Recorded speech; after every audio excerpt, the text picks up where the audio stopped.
the landmass to the north, even though it's all one, but to the north had to be infiltrated in order to move down, and then and with Mexico, and then going South America, those that were coming up, and then of course to take over what would become America in 1776. The gift Lorenzo Ricci gave to himself. There in the temple, he found people selling cattle, sheep, and pigeons, and also the money changers sitting at their tables.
Hello, everybody. I just haven't had a chance to get everything set up. I'm kind of flying solo today.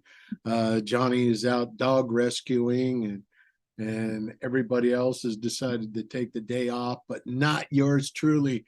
I'm sticking to my guns.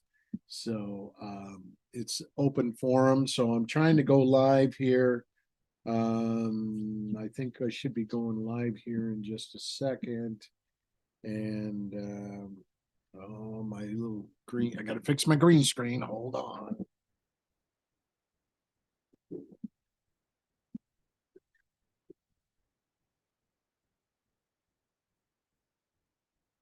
Oh.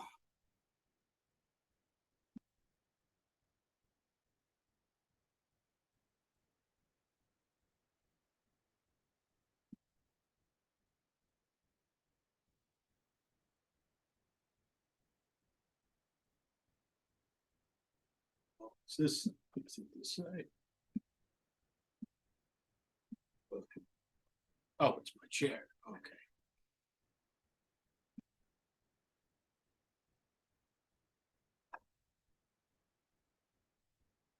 Well, it's been a while since I started this thing, and it's been a while, so everything's all cattywampus. Since Johnny took it over, things run a little bit better. But as you can see, I can't run. I was hoping Hawkeye would be on. Let's see here. I got to get back over here, make sure we're live. Check test, check test. I can hear you. Can you hear me? I can hear you just fine. Awesome. How's my audio? Your audio's perfect. Okay, fantastic. Perfection. Oh, here we go. It's been a while since I've done a live show, and so I'm kind of okay. So I guess we can start streaming now. Of course, I didn't get I didn't get the word. I mean, I did get the word out. Well, that should be running soon here. It's probably because it's picking up. I had to switch everything around my two monitors, so it looks like everything is, everything's broadcasting. So now I have to look at everything in through my for my Oh, this is going to be fun. Well, I can look over here. Okay. What Everything's switched around. So, sure. yeah. Are you able to see the Odyssey chat? No, I'm not. Are you?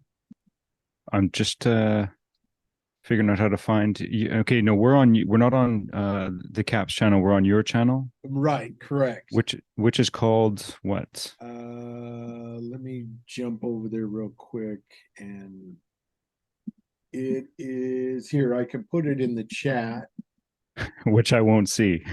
You can't see the chat either. No. I'm trying to find your channel on Odyssey at the moment. Right. I'm going to send you the link. In the chat, which I don't have. You don't have the chat in Zoom? Oh, Zoom. Let's see. Zoom. I should. Yes. Yeah, Yeah. it Send should it. be. Yeah, I'll send it here. Fantastic. Thank. There you Okay. go. Yeah, Who's that ever would out be there? Yeah. Yeah. yeah. If Okay. anybody's out there, I don't know.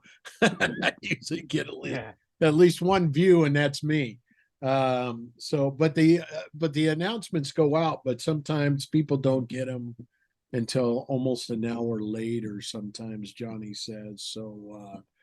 We'll just have to fly by the seat of our pants, and which I'm used to that anyway. So, well, Hawkeye, I am really glad you're on today because I have been spending a considerable amount of time on your channel alone.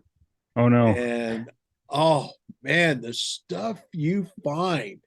Now, the one where you It's going to be getting worse. oh, I hope so. I hope so. Okay, here, Because hold on, yeah, one moment. So, okay, sure. I, I'm trying to log into Odyssey, and so I'm a little behind on finding you. That's all right. So, okay. All right. Anyway, sorry, keep going. Yeah. So anyway, I love the one that you did involving Rambo Last Blood and all Okay. the symbolism. And now every time I watch a movie, that's what I look for. I look for all the symbolism, and I even do that in music videos. I just recently watched a video by Five Finger Death Punch, and it's called "Welcome to the Circus." And there's a scene where the majority of the video takes place um, at a party, and it's one of those jump up and down type parties, and it's like a masquerade party, and the majority of the people are wearing Guy Fawkes masks, Hmm. and the people that aren't wearing the Guy Fawkes mask are either using the masquerade masks, or they wear these glasses and hats that have the neon lights flashing around them. I don't Yeah. know if you ever seen those, but No, but back to the idea of the Guy Fawkes mask. What a pardon my language. What absolute mindfuckery that is. uh-huh. I've personally known or know people vegan activists who belong to a group called specifically called Anonymous for the Voiceless, Mm-hmm. who has a with the organization has a Christian founder or a raised Christian founder. I don't know what type of Christianity at the moment, but part of their what they do called the cube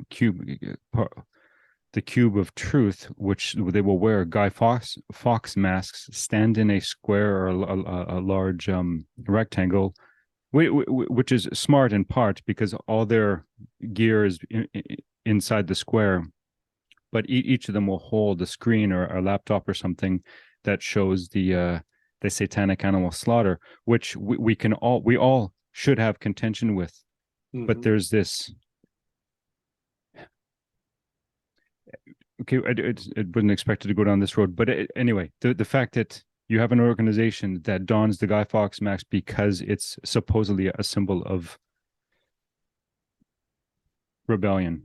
a symbol of standing up to the so-called establishment. Right. And what were we shown? I'm forgetting the year, but I know I've done some in the past. I've done some breakdown on V for Vendetta, Right.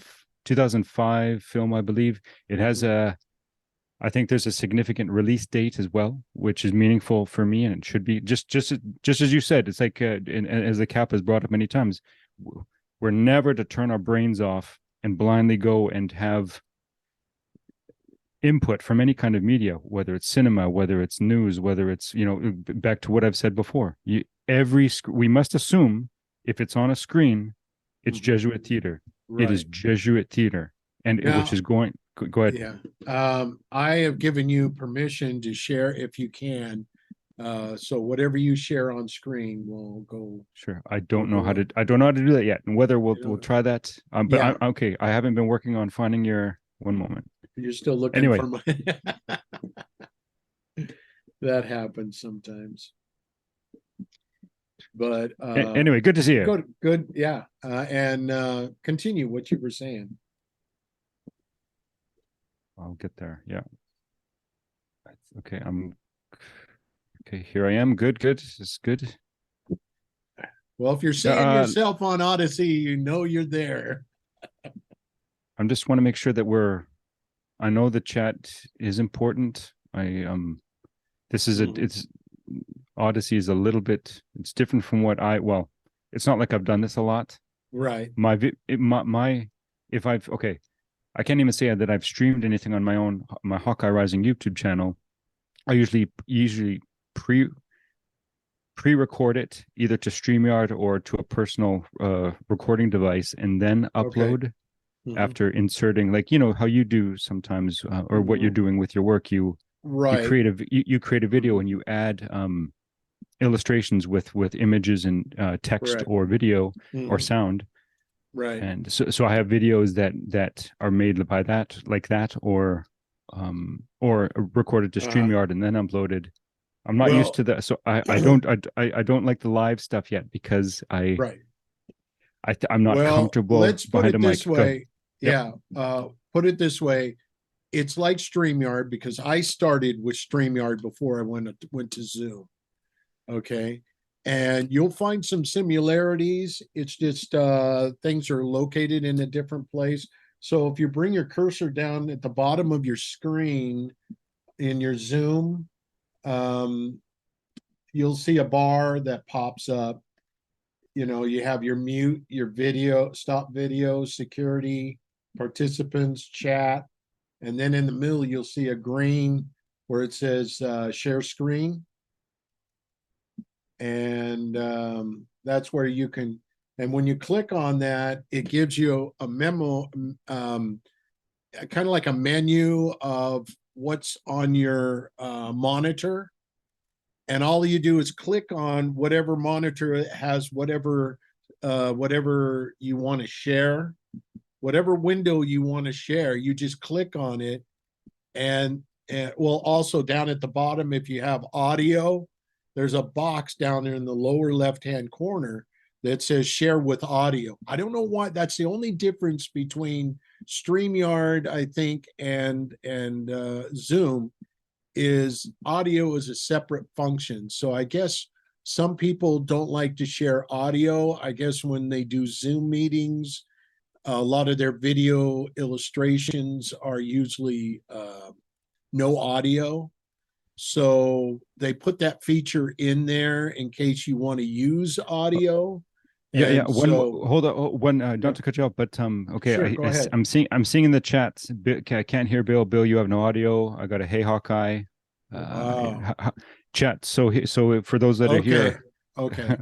Can you hear us? Let's see. Okay, I might have to go to settings. Go ahead and talk. Go ahead and talk. Sure. I'm just want to make sure that we got some kind of if we're obviously we are streaming. If we are not, I'm assuming that I'm being heard. I don't know. Can Bill be heard? If somebody can kindly reply. Here we go. All right, I should be. Oh, I'm I still because I okay. obviously I Okay. can hear you fine, but I'm on your Zoom call. So Oh, okay. What happened was my OBS, I was muted thanks, because when I screenshot stuff Agape. off of YouTube and I took that function out. So when I'm recording, because I have a tendency to talk to myself while things are being recorded, so it'll pick up on the mic. So, That's like all I right. said, I haven't done a live Zoom in a long time, and Thanks, so I Agape. Good. disabled that. You're good. So You're good, Bill. You're good. yeah, I know now. I'm looking at my monitor and it's working now. So yeah, I had to go in the settings and reset that up. I just got to remember when I go back to record stuff, I've got to mute that. But I could probably just mute it here. Yeah, I can mute it here and not have to change it back in the settings. So we're good to go. So anyway, you had some more questions on the sharing. No, I was gonna say we'll leave that uh, for another time since we're live, and I Sure. don't I don't want to put anybody to sleep. Well, yeah, that's the thing. I because you have so many videos on your channel, I guess All right. So what do you we want to talk should. about? What do you want to talk about? Oh man, there I'm is a. standing. I'm standing today. So what? Like I said, I've been watching a lot of your channels and the stuff you share. Mainly, what you share a lot recently is F. Tupper Saucy, and a lot of there's a lot of Jesuit on him. And even though his book, oh man, I It's forgot all his. right. Rulers of Evil, useful knowledge about governing bodies. Right, right. And I Published have, 1999. there you go. Anyway, I've been listening to the guy on First Amendment Radio who's been reading that book because I don't have the physical book because they're charging close to Yeah. $1,000 for the little book. Yeah. And I've been reading his other book, which only cost me about $7, and that's The Wait, Miracle on Main Street. yeah. So And it's interesting that A Miracle on Main Street is only $7, but it's a fortune for rulers of evil. So it shows you that they're trying to keep us from getting that because what he's got is some great information, but according to your research, there's a lot of Jesuit in it. yeah. Well, okay. How about this? Second to none research. You will not find. Okay. I'm. It's not jealous. It's not envy. But I it's beyond admiration. Young men like Eric and 777 and Nicholas Ongoods. Mhm. The not just the what they've read. Well, there's the amount that they've read and what they've read and the sources that they've both cited. I feel like not that I've wasted a lot of time, but if to have started this journey or like I feel very behind. So to okay, where am I going with this? I've said it. How about this? I'll Rulers of Evil. If you've not read it, whether you are a professing or a Christian or non, whatever you are, this is one of the most important texts. Okay, so we have we usually laid out. Of course, there are the scriptures. There's Johnny's what five? How many books now? Sorry, five books now from Illuminati Unmasked to the Disciples of Ra and all the ones in between, and then two books on top of that. So Sun Tzu's Art of War, or Mhm. 13 articles. That should be required reading. That never gets I haven't been to church in a long time, in a very long time, and imagine that's a book like that's never been brought mentioned or in any circle, or F. Tupper Saucy's Rulers of Evil, Frederick Tupper Saucy's Rulers of Evil, And and can you the do the in spelling on the author of Art of War? just Sun Sun. I off the top of my head I can't think of the the code. And yeah, Sun Tzu. Sun Sun Tzu. Tzu. Sorry. Jesuit Joseph Marie Amiot. Is that what you mean? Well, who's the author's name on the book? If somebody was Yeah, looking yeah, it for would be that book. Sun Tzu. Sun Tzu. You Okay. all you need to do, literally, type in Art of War. Mhm. You'll have your text. It can be purchased very, very inexpensive, just Good. like it sounds like Miracle on Main Street. Good. It, I'll it be that'll be on my book list.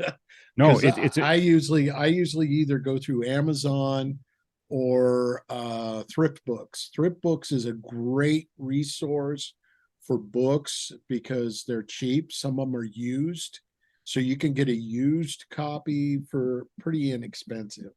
That's how I got Miracle on Main Street for like $6 or $7. how So, about and they got great deals. They got great deals. If you buy like $30, you get a credit for a $6 book or $5 or $6 book. So you get free books with purchases and stuff.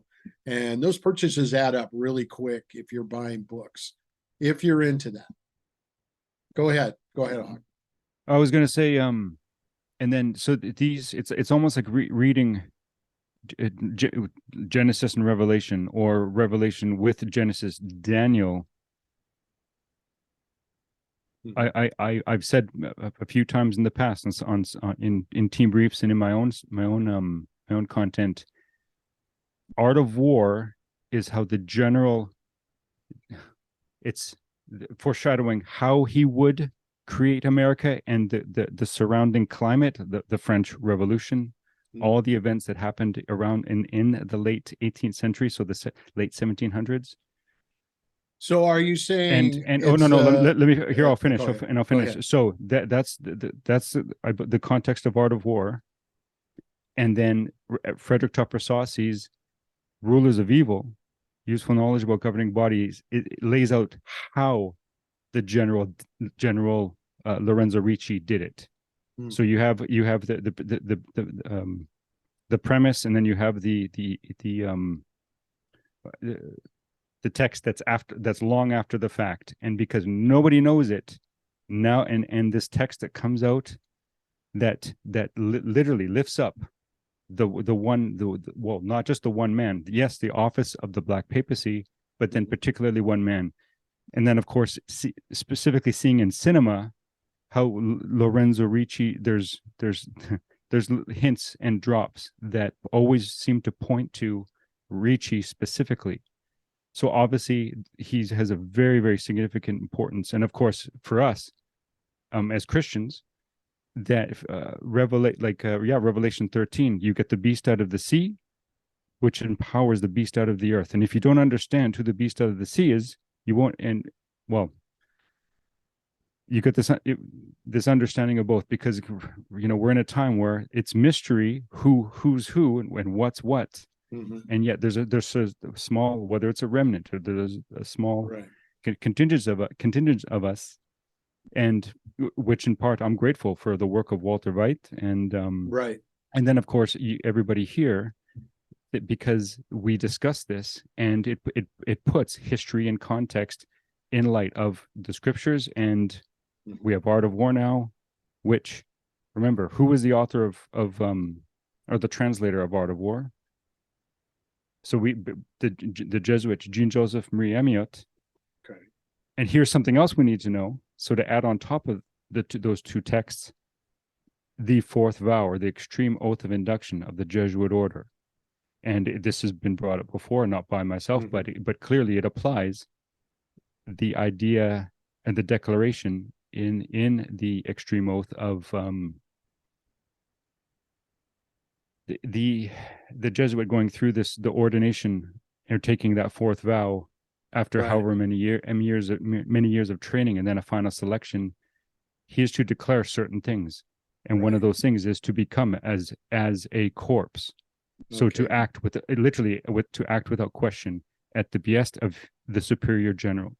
So are we? So by that, sorry, one moment. So to apply that definition, let's say, what the book, we can say there's this inference that Jean-Joseph Amiot did not author Art of War, but it was by extension actually Lorenzo Ricci's voice.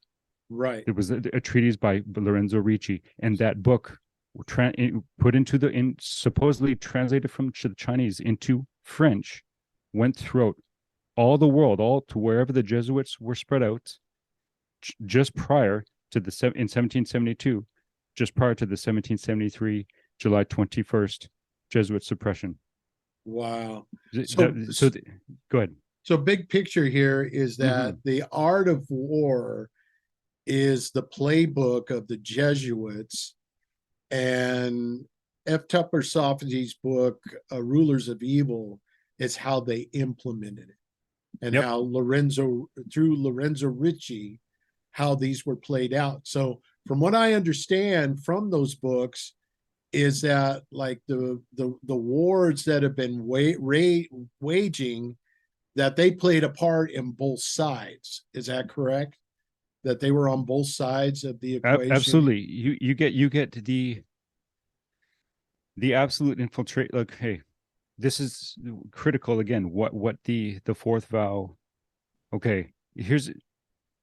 Yes, it's controversial. Many people would look at it and go, that's certainly not possible. And considering what we know and understand, or what we've been taught in the schooling we've gotten about the age of exploration, the explosion of missionary activity to spread the gospel, it's completely false. Once you know and understand the beginning of, or the purpose of the Jesuit order as a military order, and the context of what we many would know and understand as the Protestant Reformation. Mhm. The Jesuit order is the response to what happened, all the events that led up to, and specifically 1517 with Martin Luther and the 95 Theses on November 1st, and then what happened after that. And then you have this explosion of activity. You have the oh boy, much can be talked about during this time, but the thing is, we have to, through this lens, this is how we need to start looking at history, especially Christians. And it doesn't matter your belief system at this point. It's not, this isn't owned or just by those that would call themselves Christian, but this should be common knowledge, and it's not. And this is the reason No. why. Well, Because go ahead.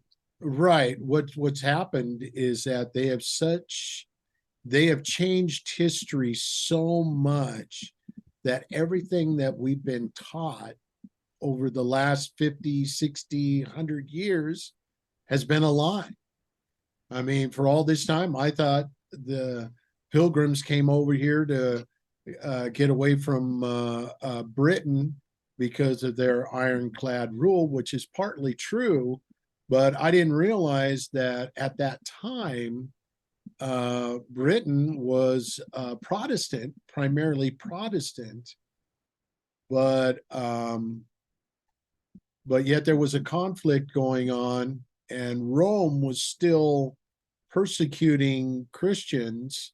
And I know there was talk in the book, Saucy's book, about William Penn being a true Protestant, but yet because of what he went through, they gave him land here in this country. Or did I read that wrong?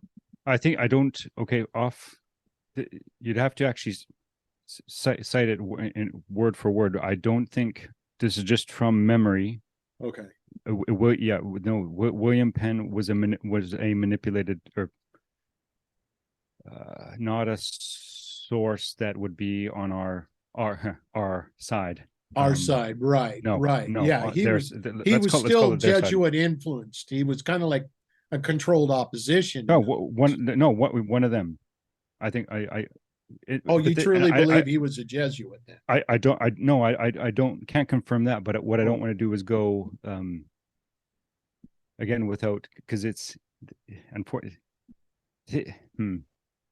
He's not. I'm not saturated with the details of what he did, who he is, and so on. But if I remember, just from memory of Saucy's text, he was one of theirs on the other side. Okay. So that's where I'll stand. That's where I stand right now. Oh, okay. Well, Because I don't want. sometimes I read stuff and sometimes I get it wrong. Yeah, I'm that's okay. I don't want to. I don't want to just throw out answers because we right, try not to. We try not to do that with name. right. Obviously, the brilliance of names, places, and dates. But Awesome. how about Yeah. this? How about this? I'll read just a short. The Okay. author of this text actually died September 11th, 2022. Wow. Okay. So let's see. So Ignatius Loyola and his colleagues were, as university graduates, almost by definition committed to the war against ignorance and superstition that is the 16th century engaged both that in the 16th century engaged both Protestants and Catholics. Moreover, he recognized that at Paris, the first Jesuits had learned certain pedagogical techniques that made them particularly effective teachers. I'll just continue with this short bit. The list of reasons could go on, but surely determinative for Ignatius was the philosophy of education that underlay the humanistic schools of the era. That philosophy derived from classical antiquity, but now revived and given a Christian cast by Renaissance theorists such as Erasmus, was radically student-centered. It promised to produce men of integrity, dedicated to the common good of church, common good, Laudato Si, of church and society, and skilled in persuading others to similar dedication. The scope Ignatius saw coincided with the scope of the society, and the schools provided a fine matrix for integrating the two. And then jumping down, I just want to say there's a fascinating point here. It had to do with the kind of the amount. Such schools became the hallmark of modern Catholicism in every part of the world. Their religious and cultural influence is beyond calculation. Okay, so maybe that's a little broad, but who is teaching us? Who has taught us? Where does our education come from? And what we're talking about, which is why Rulers of Evil is an important text, because it is lifting the veil, but it's still veiled because I believe Saucy was, whether a short-robed Jesuit, by the fact that he has a grandfather who was a Freemason. Freemasons were created by and controlled by the Jesuit order, and a close relative who was a Jesuit, I believe I think cousin. So, and by extension, that has to have to bring all of his work into question. And so, and I think, look, we have to approach his work through that lens. If you don't, how many people are sold out that this is on our side? He's on our side. No, Right. it's subterfuge. But remember, it's like Malachi Martin because he was a ex-Jesuit, but I use supposedly, that supposedly because I've always learned for years that once a Jesuit, always a Jesuit. So there's no such thing. With the and exception of Alberto. okay, and I agree in part. We still have to ask that question because remember, just like with media, just like as you brought up, to blindly or to be sold out to one particular idea or person and what their work, it's okay. It's easier to compromise once we start developing, and remember, compromise can be on little or big, but this idea that once we're won over by and feel warmth to a particular person or place or thing, it's easier for us to be manipulated and taken possibly somewhere where we don't want to go. And then of course, once judgment gets clouded, then it's a slippery slope. And I think now is the time. Now is that we have to be critical, cynical. Pick your words to to be that with all our sources, which we are. And I credit Johnny the captain for pressing that. And I think a lot of us are here because of that, and because of our own walks. Here we are in a collision with each other. It's fascinating. Yeah, it's interesting. Like I said, I'm just getting into. I've read parts of the first, 4 or 5 chapters of Rulers of Evil, and I've learned a lot more from listening to Tom Frey. I can't pronounce his last name, and of course, a lot of what you have presented on your channel. So I'm just trying to put these bits and pieces together. Sometimes my brain is like a jigsaw puzzle trying to put all this all together, and sometimes some of the pieces may closely fit, but they don't fit. So sometimes I get things off sometimes, and so I'm glad you and Cap are around to really help set me straight, because sometimes I get things mixed up in such cases like William Penn and all these things, because I'm still learning, because it's just, coming from what I call patriotic background and learning from David Barton, and I'm still trying to find Jesuit on David Barton, but he makes out that all our signers of the Declaration of Independence and all these guys are all Christian patriots, and they lived by the Bible, and were Protestants. But then we're learning more and more that they were all controlled by the Jesuits. Am I correct on that part? From our and my research, yes, absolutely. And part of what I present as often as I can, and it does stem from, but it's not limited to, Frederick Tupper Saucy's work, is that the unknown founding father of the United States of America was definitively Lorenzo Ricci, 18th Jesuit superior. Okay, back and he, even though his death date gives us November 24th, 1775, we do have circumstantial evidence that we can believe that he was present for the signing in 1776. And remember, this point that I brought up before, we've discussed, it was almost a slap in the face, actually. Saucy doesn't even touch it himself. When was the signing? And I think Johnny had brought this up a time or two before ago. And when was the actual signing? Was it July 4th, 1776? No, the majority of the signers signed August 2nd, 1776. What is August 2nd? Lorenzo Ricci's birthday, and it just happened to be his 73rd birthday.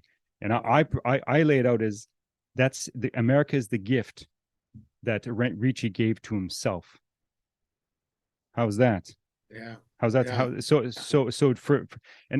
I've had to go through maybe not a crushing heartbreak with my country, but when was it? 2019, I started on my channel pretty much it was listed, but I didn't start adding content until 2019, when looking through Canadian history, and then with the lens of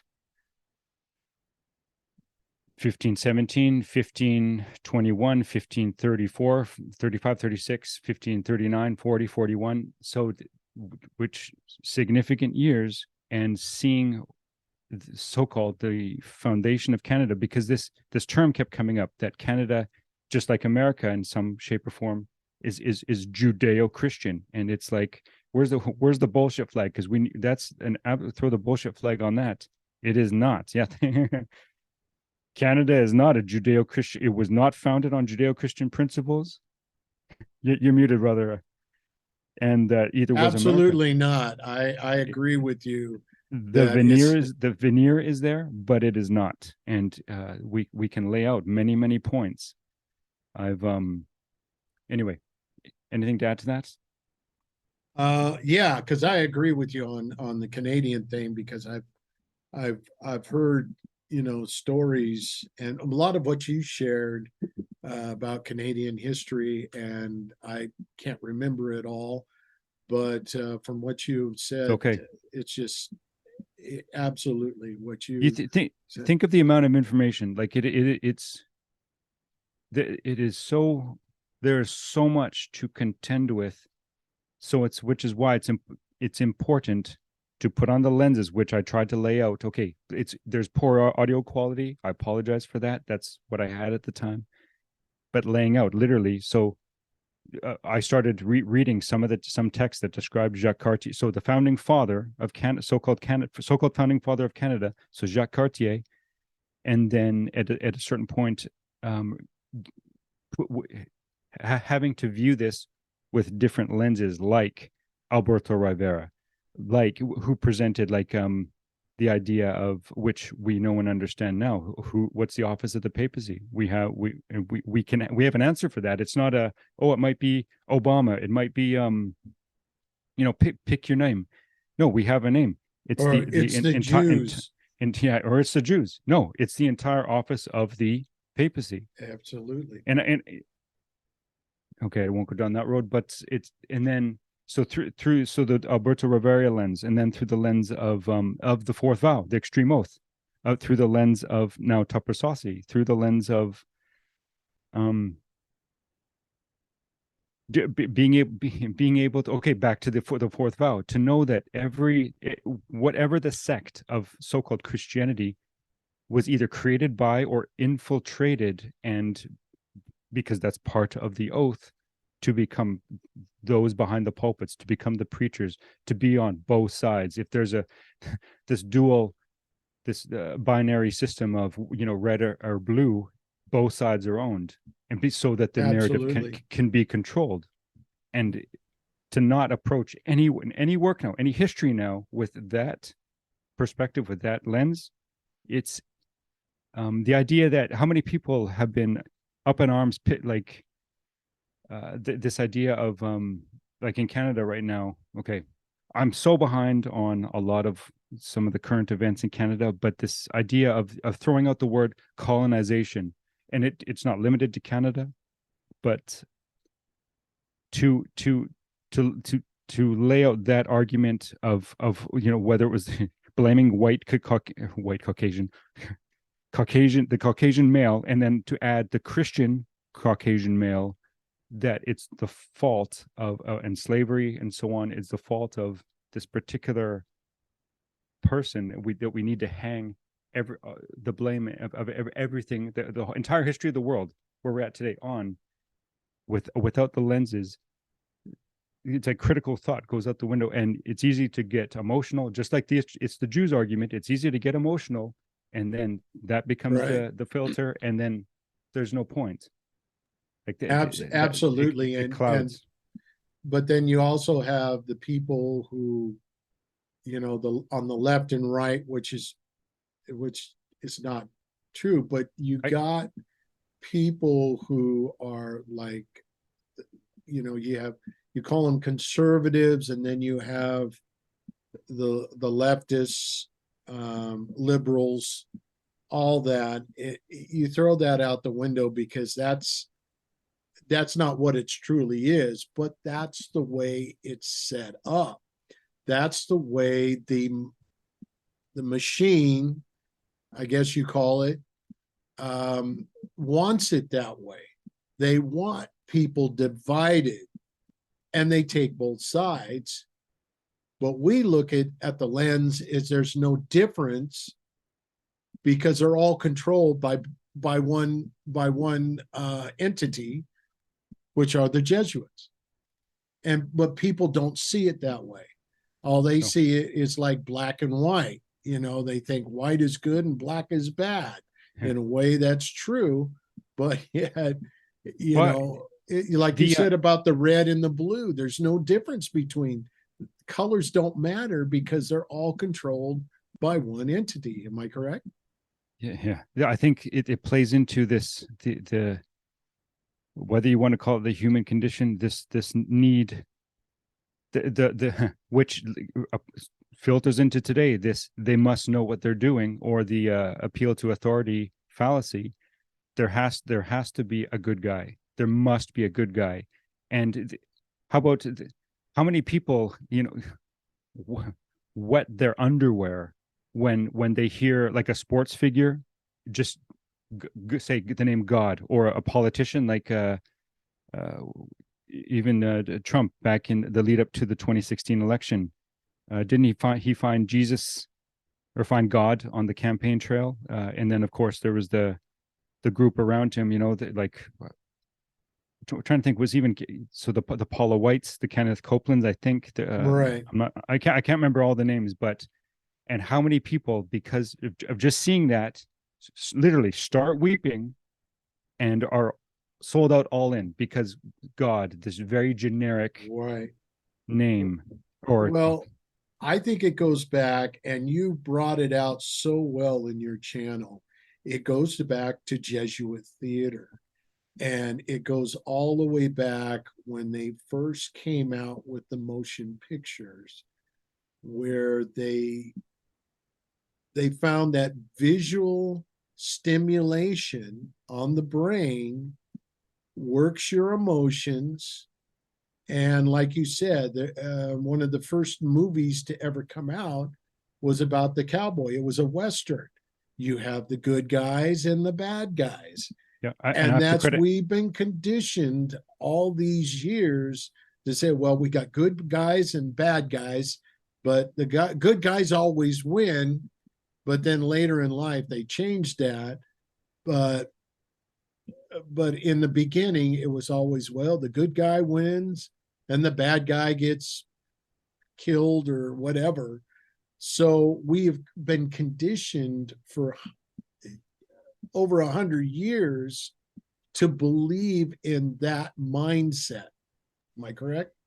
Yeah, and I absolutely credit Saucy's work for that. And I'm actually just before, okay, because he gets into this. Okay, so there's the Jesuit Athanasius Kircher, and I don't remember the years at the moment, but who created what's not what was, I believe, this, so just like the Thanos gauntlet being the uncredited source is Teresa of Avila's Saint Teresa of Avila's gauntlet, or uncorruptible hand.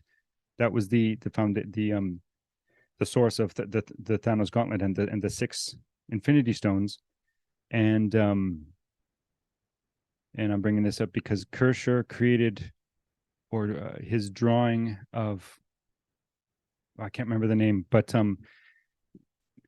I believe is the uncredited source that medical illustrators, you can look this up. Where did the COVID-19, the coronavirus image that everybody's seen, and that once the image is displayed, we go into this fear because Right. I you can, have that illustration. I know what you're talking about. I wish and I could share it in the room, but it'll crash my Zoom. there's a team there's a team of people, and two individuals in particular, that were credited with that image creation, and they wanted to have an emotional impact. This is the premise of creating that image. So does that had it even okay, this now I'm getting wound up, but so the emotional impact, and they but not just for excitement, but it had to create this idea of, just like a certain tone in a film, like the Jaws theme, da, da, da, da, like it creates this Right. feeling of doom, dread, something dissonant about it, and it just goes somewhere in your guts, maybe even down to your balls, like it creates fear. Right. Okay, And they did that in the early days. Yeah. Manipulation by an image. Sorry, go ahead. Yeah. They did that in the early days, even when there was no sound. They used music to set the tone. So when there was whenever there was an intense scene, then you had that of of the music where it's intense drama, but then when there was a softer scene, like a little boy playing with a ball, then they would play this mellow, and what it did, it just sucked you in to the emotion of the scene, because they knew back then that this kind of imagery with the sound worked on your emotions, worked on, and it programs that brain. It's But music does the same thing. just like what I read from the Jesuit, the citation a few minutes ago about they learned, or they had the best pedagogical, oh, this is a word, pedagogical techniques, and part of that would be, like, in that umbrella would be what would become was what we call Jesuit theater. So Saucy does, I don't want to put words in his mouth, but I'm paraphrasing, so forgive me if I'm way off, but I think it'll be close enough to make my point, which is, it had to do with it that the image and sound, or the motion picture, would literally supplant the reading of books. This is where people would eventually go for their information, and essentially, and then of course, because of the power of motion picture, the power of cinema, Right. and obviously what it provokes. So the idea back to this cowboy films. So you have this combination, and which Saucy combines, and you can easily verify. So Kersher, which he says, Kersher's magic lantern combined with Eusebio Kino, the father of the cattle business, combined with Kino's Cowboys, then you get like the first motion picture, I think, was called the Great Train Robbery. Right. I believe it was a silent film. Yeah, it was D.W. Griffith. Oh, there you go. Yeah, and there was such realism in the theater because they set the camera up on the railroad tracks, well, near the railroad tracks. So when the train came out at you, it felt like it was coming right at you out of the screen. Okay, that's a separate film. I think that's a separate. Oh, I think you're right. Are we combining? Right. So we have the Great Train Robbery, and then we have, I think, I don't want to, I might be wrong, the Lumiere brothers, who there's they created like 10, 15, 20-second films, like people exiting foundry doors, or I think there was this capturing of a train literally rushing towards the audience, and then it caused people to get up and run because of, again, right. Imagine never ever seeing that and having this experience on a screen, and which a person's mind, or an entire viewing audience's mind, this collectively everybody would get up and run and jump for cover because they believed what they're seeing on the screen, the reality of it. It's fascinating. And I wanted, before I jumped on, I found this very interesting channel, which I found from looking up Leo O'Donovan, who he read the invocation at Joe Biden's inauguration, January 20th, 2021, and the channel is The Thinking Atheist. And I because he created a video, this guy created a video that the inauguration was like a Catholic mass. And so I'll post my what it, or either read it or share it at some point, because this is very important.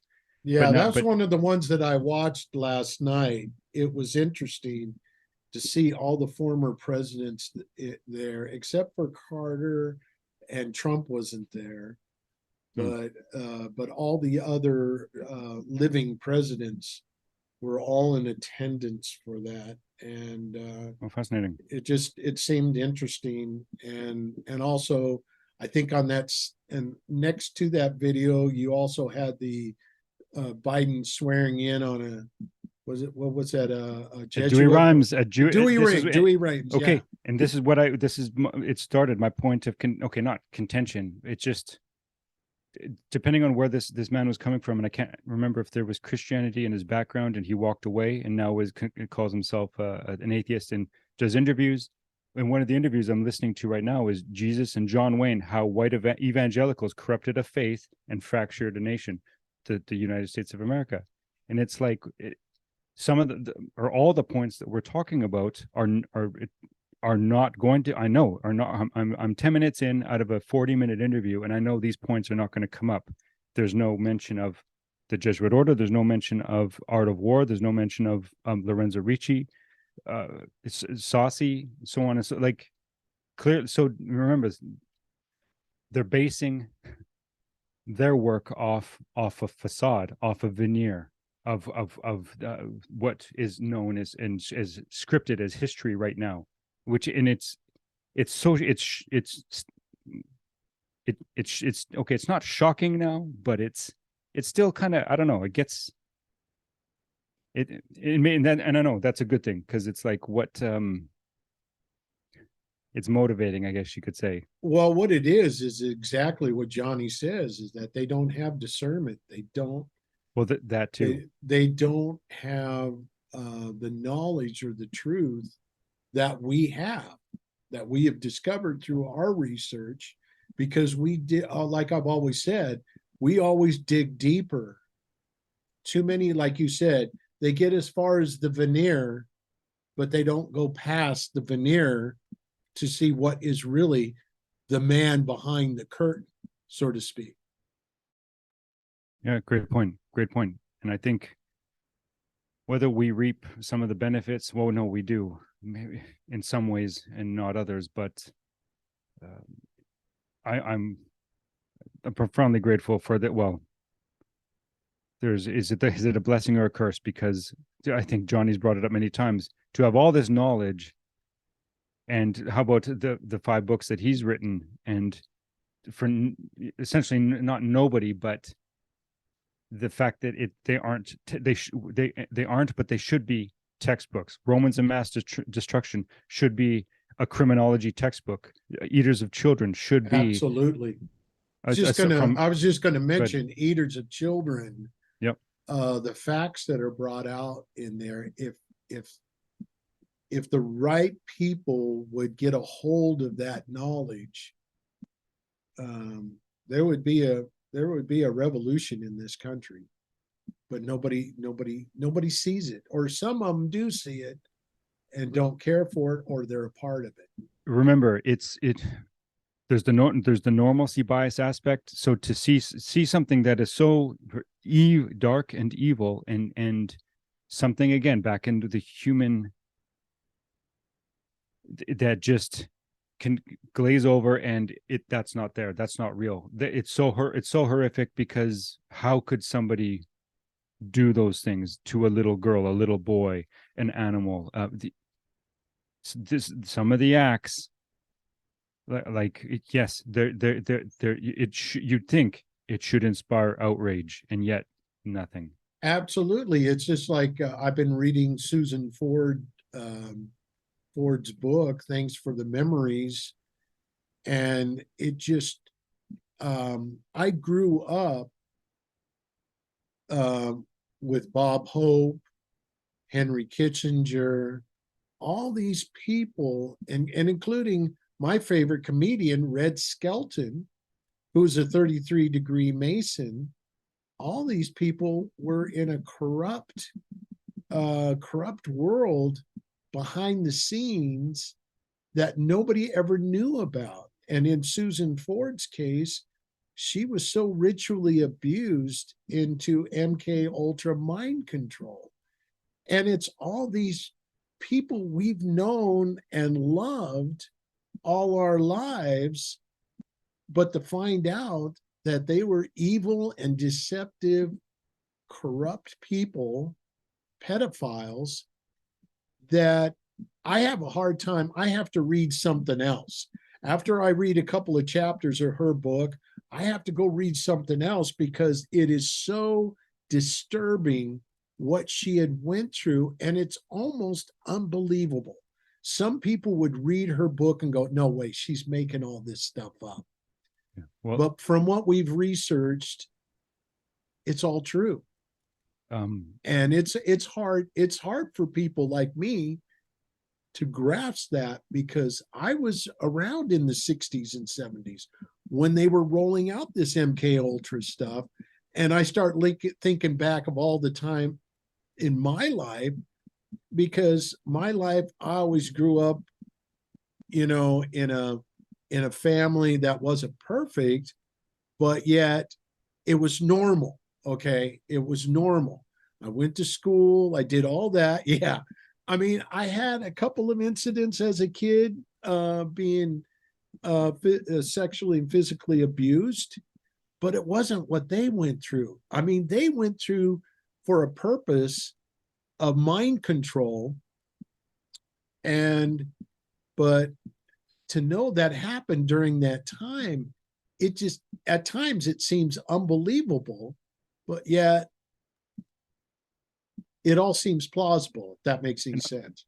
no, of course, I have not read Sue Ford's book. That's I have to get it, and then it'll go onto the pile. But that's why, in part, I wanted to mention I recently created and it's not exhaustive, and I have to make the do I say caveat?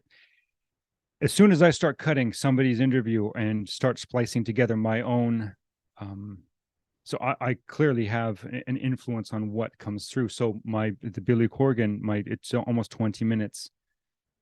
I this portion of it was focused on the trauma that he suffered, and then I obviously I showcase that because it's like so. I want to have compassion on that side because I know what it's like to be abused as a child. I know what it's like to go through certain things, and that it has affected me all the way till adulthood, until this very day. And did the trauma that he go through, regardless of where he's at in the machine right now, and his beliefs and whatever. But the fact that it was addressed early in his career in the 90s, the interview with Charlie Rose, and then I believe it was a December 10th podcast interview, December 10th, 2022 podcast interview. So very recent, where he had to cancel the band had to cancel concerts because he had a throat vocal cord issue, and a prominent doctor in, I think it was Los Angeles, had run a scope down his throat and said, "Oh, you have the vocal cords of a 9-year-old boy." And it's like, whoa, just let that shock you for a moment. It's like, why? Right.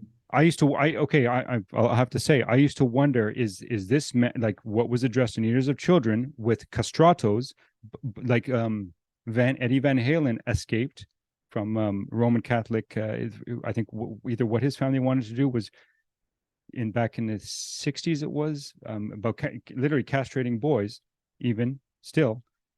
And I'm not saying that stopped.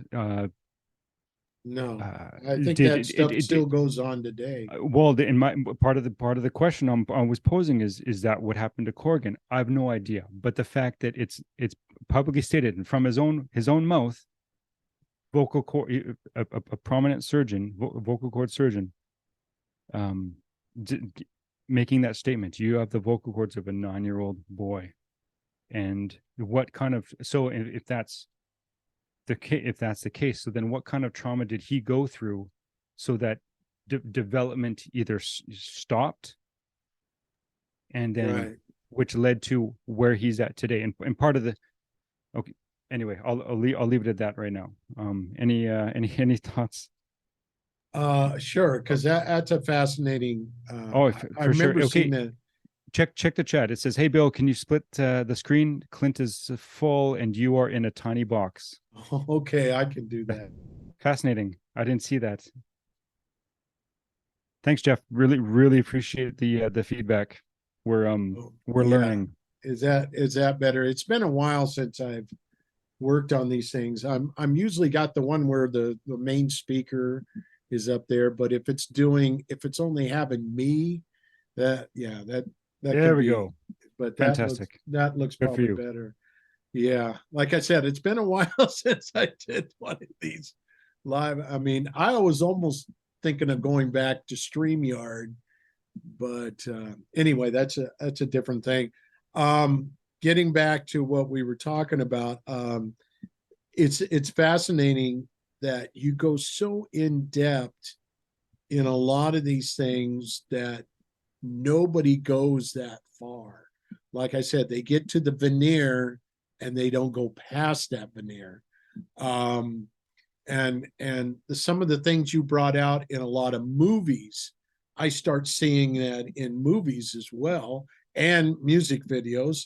And you know, the speaking of the Billy Corgan, for example, that latest video, The Beguiled. the Beguiled, when I first saw it, I didn't have the sound on, and I noticed the words. What was it? Something the faith, and I thought, oh, what is he trying to do subliminally? And that was part of the song, the part of the lyrics to the song. But because I've seen where some videos where they'll take a frame, and this is another thing that that's a part of Jesuit theater that they do. They did this subliminally back in the 50s and they got caught. And they, of course, I still think they do it today, is they'll take one frame of film and put maybe the word Coke or the word popcorn.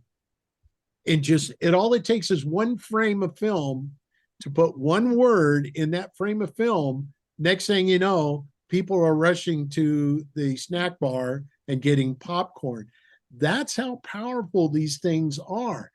And what's interesting is I think it's the same thing with the what they call now isn't it Easter eggs? I think you call them drum beats. Maybe that's a separate thing. I'm not sure.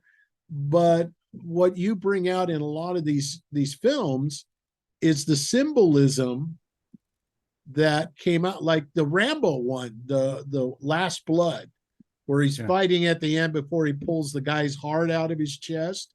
Yeah. You saw isn't that the Jesuit? What was it? I'm calling, okay, and this is based on Saucy's work again. So that 8-pointed star is the mark of Anu, right. What we call the mark of Cain, and where we see that mark. Okay,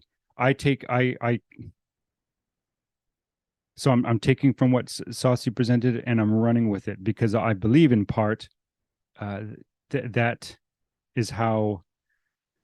Okay, was there premeditation when Cain slaughtered Abel? Was there physical restraint? Scripture's very abbreviated about it.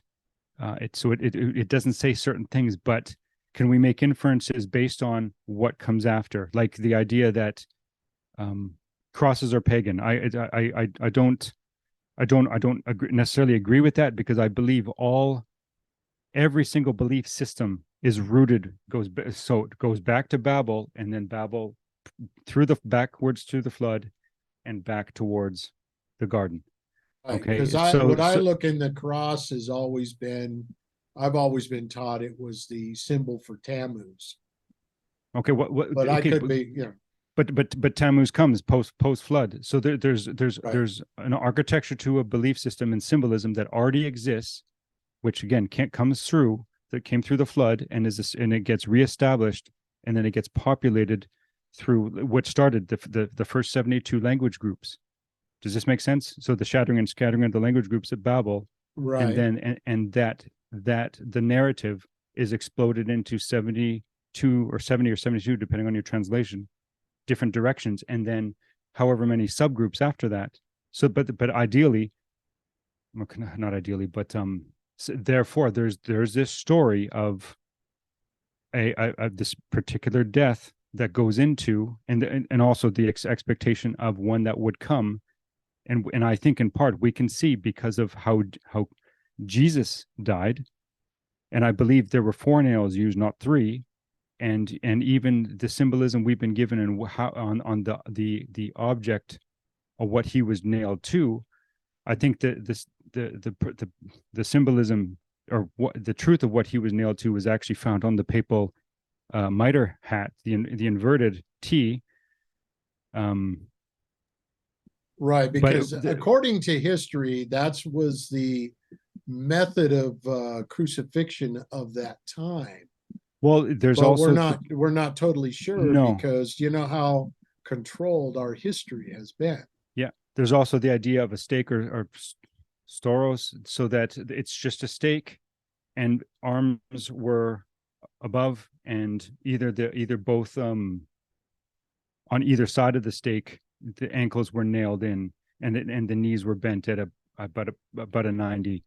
We don't know for certain, Absolutely. but there's a link between how Jesus died and how Cain slaughtered Abel. I believe that because we have, let's get to the 8-pointed star. So the first star, or the first, let's say the upright, so the vertical and the horizontal, that represents a human being, and the tilted 8-pointed, or the tilted other 4 points is the instrument that person was essentially fastened to. Does this make sense? Yeah. Go which on. is which is why even in the St. Peter's the square, that 8-pointed star is significant. And then also too, the idea of what's the purpose of the obelisk? What does the obelisk represent? I think that's a topic beside this, but there's an intimate relationship between the obelisk and that 8-pointed star. Anyway, what I did want to say, I wanted to jump back briefly to the cowboy film era, and I think we have even a modern, even a reference to it. I've tried to talk about it before. Maybe it wasn't clear. I believe it was 2015. Bone, a film called it's brutal. I don't recommend it. It's fascinating, but it's also very it's gruesome. I'm not a guy that likes. I don't watch horror type stuff. There's a lot of Neither do I. I like yeah, science fiction, but not horror. yeah. So there's this. It's a cowboy, a cowboy slash western type genre film combined with horror, but there's still some points in it that I think are very important. And one of those points, okay, considering that the film was released October 23rd, 2015. What's October 23rd? Ignatius Loyola's birthday, or the birthday we've been given. Okay, so there's already that connection combined with the content of it.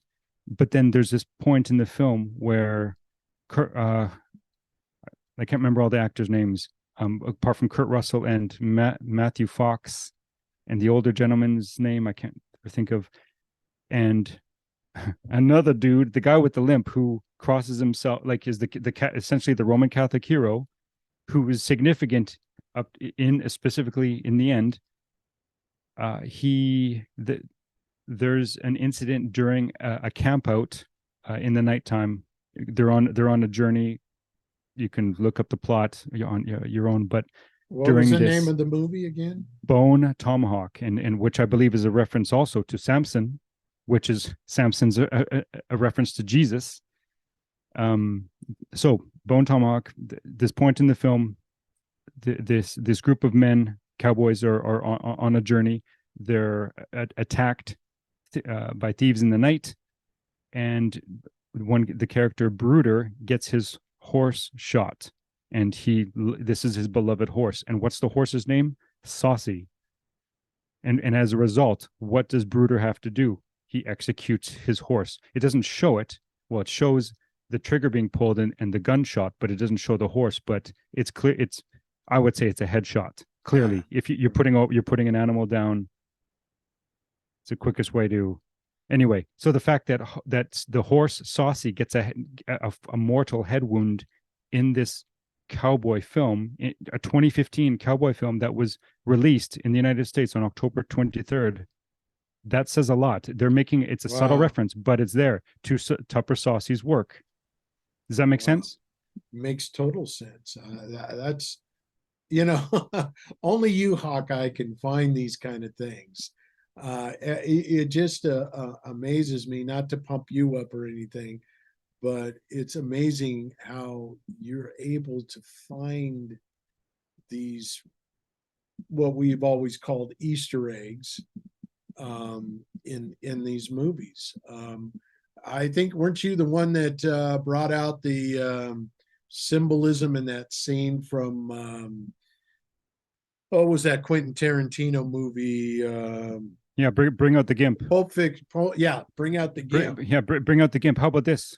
So I go back to fifth Jesuit Superior General, who rolled in the late, or his generalate was the late six. So I want to say 50, around 1580 into six. I think it was 1614 or 1615, and Claudio is when you okay, names have meanings. What does Claudio mean? It means lame or gimp. Okay. And I've made a lot of presented a lot of material, my beliefs about certain things, and so you also have the release date. There's a reference to a particular Jesuit birthday, or not the birthday, but Arturo Sosa's the beginning of his generalate, October 14th, 2016. Pulp Fiction was released October 14th, 1994. But we go to the bring out the gimp scene, and I presented that is Canadian history right there. That is Canadian history right there. Mm-hmm. You have the clock symbolism, and the thing is, it's been acknowledged. The clocks, certain times, certain scenes, clocks will have certain times which has certain meanings. So a sign or a symbol on its own, that's one thing. But when there's confirmations, when there's two or more witnesses to establish a matter or a fact, this scene is loaded with all that. From Willis's character in white, which is covered with blood. You have Ving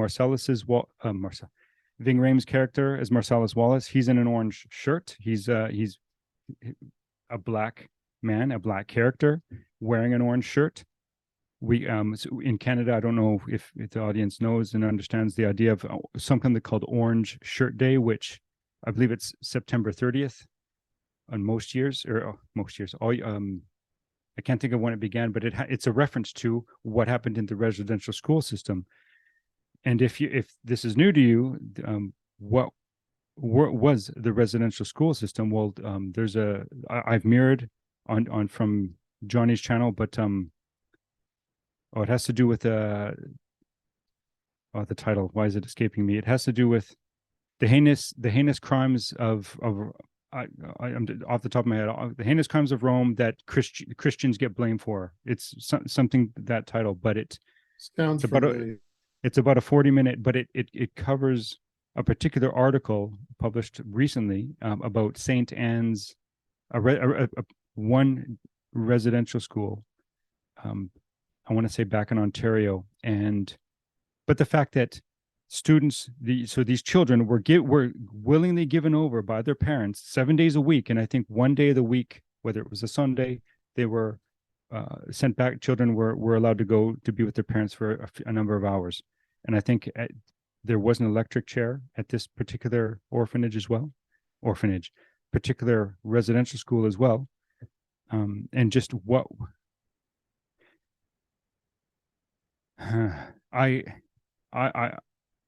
I present that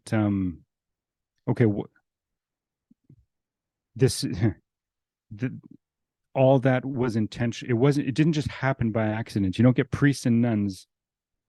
Okay, some of my work it lays out, or it asks a question: what made fathers and mothers willingly give over their children to these clerics, those in black robes, willingly, and then for these things to happen? And then, of course, once schools started being built, maybe it was so-called advantageous to send children to be trained, to be so-called back to the education, who runs the schools, right? And then The indoctrination centers.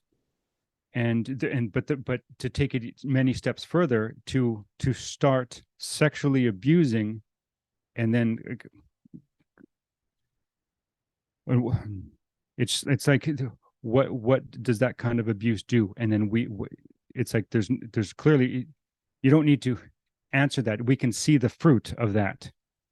What anyway, what I'm saying is, in Canada and specifically, and I in part, I think Canada is part of the beast out of the earth. There's no the 49th parallel is not a division line. We're a part of the beast out of the earth, empowered by the beast out of the sea.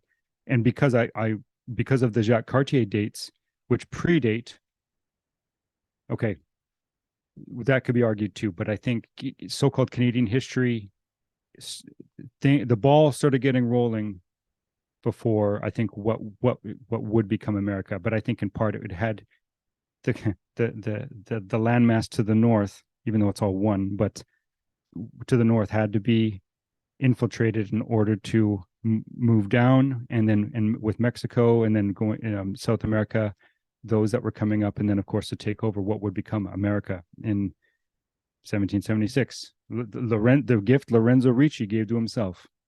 Right. And it makes sense too, because Canada is part of this I guess you could say continent, because it's connected all the way up, Yeah, our landmass is I think landmass, we I don't want to start because guessing, just but because it's we're it's larger divided than by United. borders, just because we're divided, because How about I think Mexico's included in that too, and I think South America is still connected. It's just the way the land is laid out. Yes, it's all connected. But this is I brought up a while ago too about Canada on my channel. There's a short video about the Canadian. Okay, why is it important to know? So there's the Canadian population, but also okay, we remove the national and international boundaries, but Canada itself is a single Jesuit province. It used to be two, and in I hate guessing, but I think around 2018, it was merged into one province. We are one province up here, and America is, I believe it's four. It went from 10 back in I want to say 2012, 10 provinces down to four. So it's like, okay, what's going on here? That's if you understand Jesuit provinces, because each province has a provincial, and each provincial is subject to the authority of the superior general.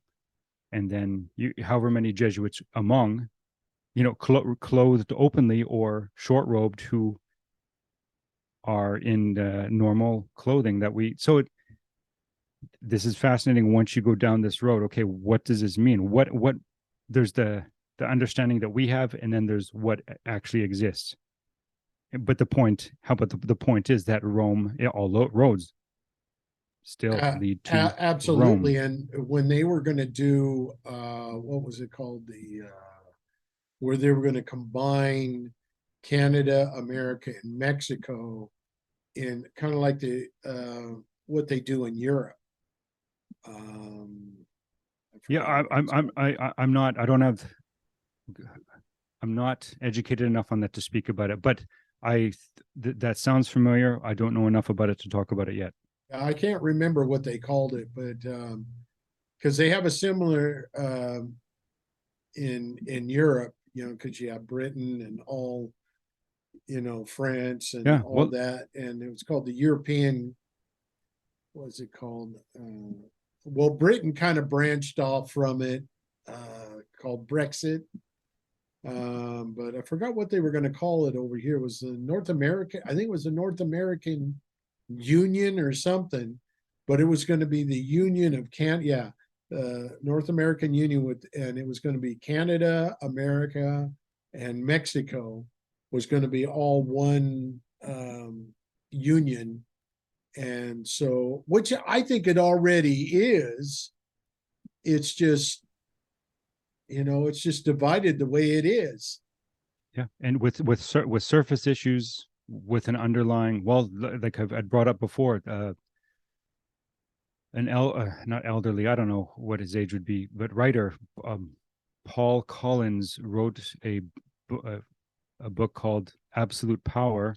I can't remember the cut line underneath, but it had to do with the office of the White Pope, and noting that the lowest point was 1799.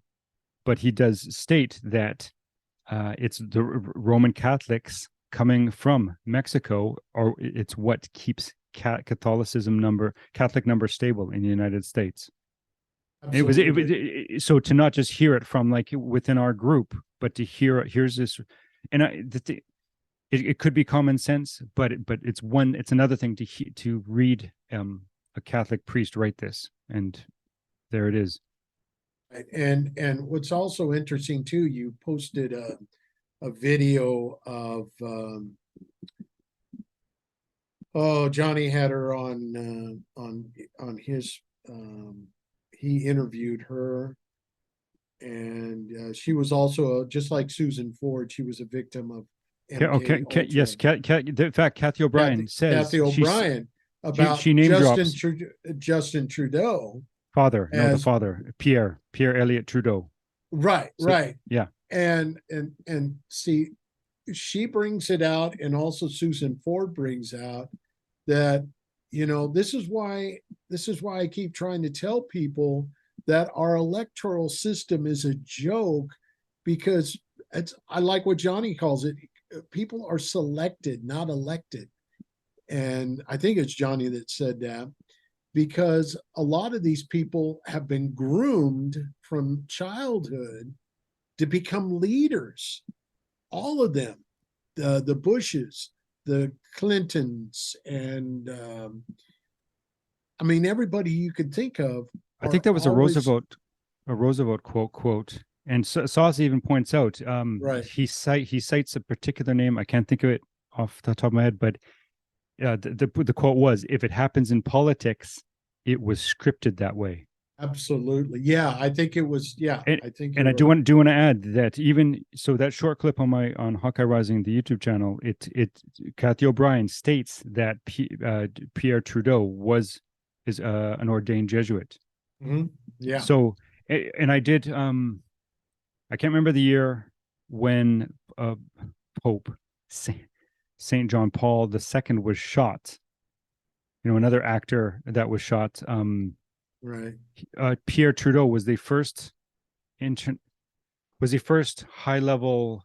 What would you call him? I can't remember the term. Statesman that showed up at his bedside in the hospital over in wherever the incident happened.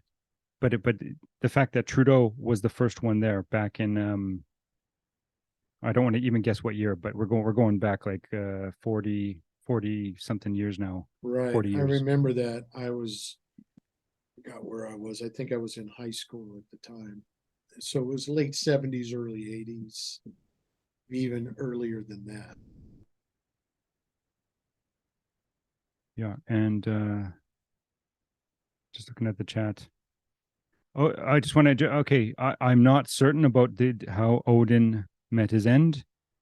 Odin /Wednesday /One Eye. Odin was hung from a tree upside down. Please correct me if I'm wrong. Yeah, I can't answer that, but we do know about the one eye symbolism. Interesting. How about this? Read Zechariah 11. There's Zechariah. It gets into there's the good shepherd and the foolish shepherd, and then this also, and then thanks to Walter Veit's work, connects. So Zechariah 11 and the foolish shepherd who has the it's not wounded, but it's like a maimed right arm, and and I think the right eye is utterly darkened, or the left or right anyway. But so we have this prominent figure in that is a god, Odin. And I've, as I brought it before, why? Okay, kind of loosely presented that Jesus was crucified on a Wednesday, not Friday, but the fact that Jesus was crucified on a Wednesday, and linking that on top of other points in the New Testament or in the Gospel specifically, what, like, okay, there's the walking on water, there's the Jesus's declaration after the 72 returned. 72, that's a significant number. It's a reference all the way back to Babel when the 72 returned, that the declaration of seeing Satan fall like lightning. How about in Revelation, where he now his heralding, I know he hold the keys to death and Hades. So and then the God, the God imagery, who wields the one or the lightning bolt, who wields the bident, so the two-pronged spear, who wields the trident, the three-pronged spear. There's something going on here. Okay, so that Jesus is clearly taking down other. Where did Jesus go when he died? Some translations say hell, but there's a mark there, and you look down at the bottom of your text, and that mark says, some sources say Tartarus. Did Jesus? Where do we know Tartarus from? So from Jesus, what I understand in my Adventist teachings, Tartarus was the place where Satan was banished when he was kicked out of heaven. was Satan banned? Okay, but some people believe, like Jack Chick and many others, that he was banished to earth because of the garden scene. Sure, but what does in Peter? There's two in both books, first and second. There's a reference to one. There's the angels that sinned, and we don't need to go down this road, but it inevitably brings up the Genesis 6 narrative. Inevitably. Where did Jesus go when he died? For 3 days and 3 nights. Legitimate 3 days and 3 nights, not Friday afternoon to Sunday morning. No, there's video of Billy Jesuit. Okay, I'm saying this loosely. Billy Jesuit Graham, preached Friday to Sunday, and I think that is another Jesus. That just like Jesus Christ could be this Jesuit superior general. It's in the oath. So it's like, which Jesus are we talking about? Which Jesus do you believe in? This is important to nail down. So.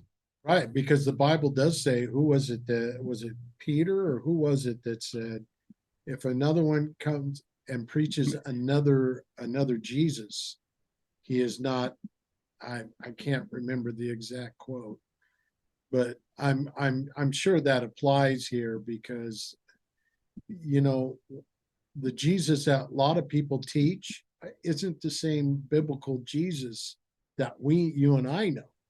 Yeah. And how about this? So when I'm listening to Jesus and John Wayne, or the Thinking Atheist channel, the Christianity and the Jesus that's presented there, it's like that's based on the veneer. And then they're running with that information and how they feel about that, how they've been offended, and without going any deeper. And then, of course, how far off the rails can a person go who was supposedly, whether raised in a so-called Christian household or I've been in a classroom. How about in the 90s in a philosophy class, being out of 35 people, being like, I was a baby Christian, but being the only Christian in the class, and with within the first 5 sentences of that class starting, it's in September, or the first class of when that began, it was Jesus was being shit on, and how many, and that's and the dialogue started with the professor, and then my classmates chimed in, and there were so-called former Christians, people who left, and then because being very young, I thought there was a lot I didn't know. It's like how. The idea that an authority figure taking advantage of young minds, positing an idea, or while essentially planting a seed, and then getting momentum from that, and with those that don't have the experience. Even how about the debating experience? Like I'm not a debating person. I don't have that skill set. but to experience the kind of offense and the kind of hatred. And like I remember one of my classmates at that time said, like, if Jesus were going to come again, we would just crucify him all over again. And anyway, it was a good learning experience. But yeah, anything anything to add to that? No, because I wasn't a Christian back then, even though I did go to church when I was younger. Yeah, I did say the sinner's prayer like at 8 years old. So I don't take stock in that. I think that's another fallacy, that false doctrine that people present in churches, that you have to say a sinner's prayer or go to the altar um, unless your life is altered. That to me is true conversion, is when your life is altered. Yeah. So But the not because you sense said it's because, I for years, okay, I'll say the sinner's prayer, that kind of thing. But I don't want to get down that rabbit trail. But it's interesting how you know people have a certain set because they've been taught, they've been indoctrinated. That's why there's so many denominations, because they don't know. They just don't know the truth. yeah, So pick your flavor. they go by, yeah, you go by, okay, it's Dunkin' Donuts. You go into Dunkin' Donuts and you have a choice. Okay, which But Christianity do I want? but back to this idea of the denominations or the divisions, like Mhm. where did it all start? Like I think John Wesley was mentioned recently, and I think it was, I give credit to Doc Felipe a number of years ago, shared that Wesley prayed with the Rosary. How about let's see, the Methodist Church, or the Methodist, Wow, I I didn't don't, know that. I how, didn't know how, Wesley prayed the yeah. rosary. That's About interesting. how about this though? So the John general or the other one? John Wesley and Methodism considered religion primarily as practical, not dogmatic, probably accounts for the absence of any formal Methodist creed. So the general rules issued by John and Charles Wesley it was issued on May 1st, 1743. So immediately I see May 1st, and what do we associate May 1st with? 1776, the date given for the beginning of the Bavarian Illuminati, founded by Johann. Yeah, Oh, I'm forgetting his. Why? But anyway, Weishaupt. why? So Jew, Why? Yeah, but taught at a Jesuit. right. Was it a Jesuit institution or a Catholic institution? I don't want to get this wrong, but clearly Jesuit controlled, if not a Jesuit himself. Absolutely. But he taught canon law. Okay, so that already says about his credentials. He's obviously been steeped in something, whether it's the Jesuit order or Roman Catholicism at that point. But he's credited with founding the Bavarian Illuminati, May 1st, 1776. So Right. the date. So I'm not saying, okay, just that it may be a loose or a small enough thread, but then when I see 1743, and then I look at, okay, who was the Jesuit general at that time, and this just predates, I think two. So Tamburini he had died, and now it was Franz Retz. So the what number? Come on, pardon me. He was the 15th Jesuit Superior General. Okay, so from 1730 to 1750, and then after 1750 was the one that pre Ricci. Anyway, don't need to go down that road. But anyway, so the point is that I think everything post 1517, history post 1517, even before, but even more so in the last 500 years, is questionable. Now, especially Right. back to the Right. idea of we points have been brought up about Martin Luther. I'm not an authority on this, but certain things that he had a hard time letting go of, and using that Right. to say that all his work and his message are discredited. Oh, he his what's the word? Heraldic image. His the rose, the five petaled rose. Oh, was a Rosicrucian. Now remember, Rosicrucianism didn't come in until I want to say 16 around 1605, 16, like right around the Guy Fawkes, the Gunpowder Plot era. And interestingly enough, there was I think that was during the Claudio Aquaviva generalate. The general after Claudio, the Gimp, Aquaviva, Living Waters, who I believe was behind the 1611 authorized King James Bible because of what language, and now we're moving the world and commerce, language of commerce from French to English. Okay, jumping to 1615 or 1616, we have pardon me, I just want to hit this, that where are you?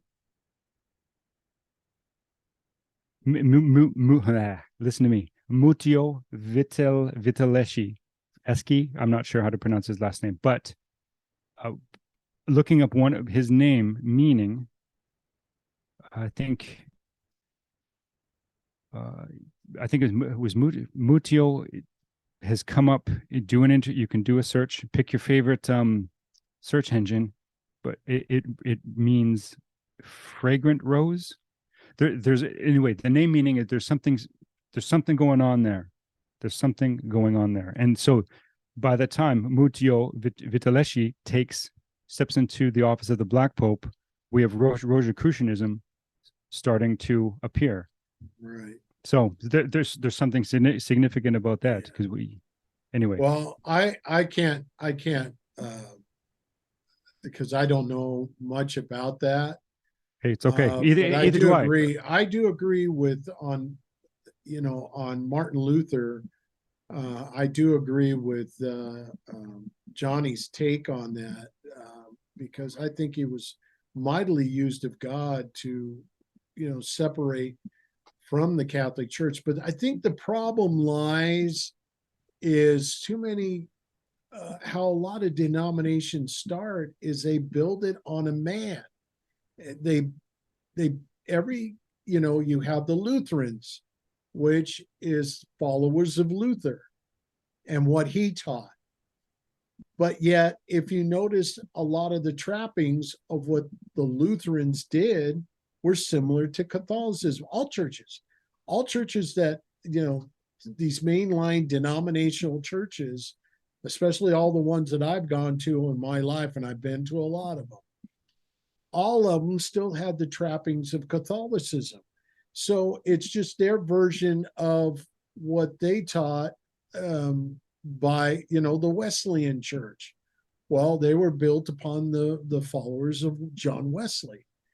And so that's how all these denominations got started. And the same thing with Methodists, all of those, but basically they come down to, especially today, with the ecumenicalism, it just brought them back to the mother church. They kind of left. They're kind of like prodigals or whatever have you. Yeah, thorough infiltration and the stirring of the flock to bring everybody back back to Mother Rome. But the great harlot. That's why our position is that we are the church. We are not a denomination. We're not a brick and mortar. We're not a movement. We're not any of those. We're not a group. This is not the first church of Johnny Cerrucci. So 10 years from now, you will not see a denomination called the Cerrucci Church or whatever. Yeah, or that's the the beauty of what, or Hawkeye because to me, all I've done all my life, because of the experience I have, it's that personal relationship with God. You have to be your own pastor. You have to be. If you read in the gospel, especially in the book of Acts, there wasn't no actual denomination, or, sure, there was leaders. There was what they called the church, but they didn't call it church. because of the definition of what church means. They assembled, but they weren't considered a church. And think I don't want to get yep. too much in there. I want to let you No, look sure. at the chat, see what is happening in the Well, chat while I'm chatting away here. So. Yeah, I do. I want to hit a point. So back to the recent passing of Benedict the 16th, who the date given is the 31st of December, which has a John Francis Regis Jesuit connection. But the point, I posted a video yesterday, that there's Benedict the 16th was the first pope to resign since 1415. I think it was, I want to say John the 22nd. Now the thing is, here's the, it was one of the Johns anyway. Yeah, but back to big picture though. This is an open reference. Why is this important? Remember, who was burned alive in 1415, July 6th? You got Jan Hus. Okay. Jan Hus. And there's an account of one of his statements just before he breathed his last, was the declaration of within 100 years. I don't want to butcher this as well, so this is obviously a paraphrase, but a white swan that I don't know, the arms of Rome, or one that you cannot touch, and then 100 years later, almost to the year, you have this declaration, this action on November 1st, 1517. And I want to point out something. What was Rome's response to Luther? This is why this is critical. It isn't just propping up a man, but it's looking to, okay, what was Rome's response? Okay, you have Jacques Cartier, 20 April 1534, expedition to what would become Jesuit founded Canada. You have 15th of August 1534, birth on Cartier's ship returning to France with 2 kidnapped boys on the feast of the Assumption of Mary, August 15th. Special mass was held. So I want to get to this. So the same day, Ignatius Loyola led a special mass with his 6 companions, founding the Society of Jesus. You have 13 October 1534, Paul III succeeds Clement VII.